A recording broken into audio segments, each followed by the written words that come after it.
যা বান্দা দোজখে যা। আল্লাহ গো, দুনিয়ায় তোমার আদেশ মানলাম না, আজকে দোজখে যাইতে আদেশ করেছো, এটাও যদি না মানি বান্দা হব কেমনি? এ কারণে তোমার এই হুকুমটা পালন করে তোমার একটা আদেশ পালন করলাম, যাতে আমি তোমার গোলাম হিসাবে তোমার কাছে দাঁড়াতে পারি। আল্লাহ তাআলা এটাকেও উসিলা বানাইবেন। কালিমা ওয়ালার কালিমার এত দাম।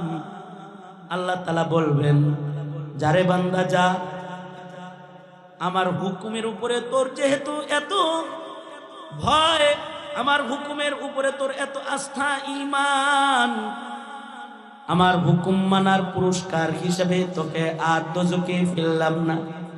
যা, তোকেও আমি জাহান্নাম মাফ করলাম, যা তোকেও জান্নাত দিয়ে দিলাম।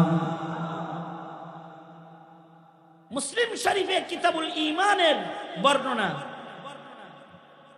আল্লাহর রাসূল বলেন, কেউ যদি কালিমার আদর্শের উপরে থাকে, যেই আদর্শে সাহাবায়ে কেরাম ছিল, কালিমার আদর্শের উপরে যদি অটল অনড় কেউ থাকে, ইন্নাল্লাযীনা ক্বালু রাব্বুনাল্লাহ সুম্মা ইসতাকামু, কালিমার উপরে অটল ছিল যারা দুনিয়াতে, হাসিনার মতো অটলতা না, শাহরিয়ার আর ইনুর মতো অটলতা না,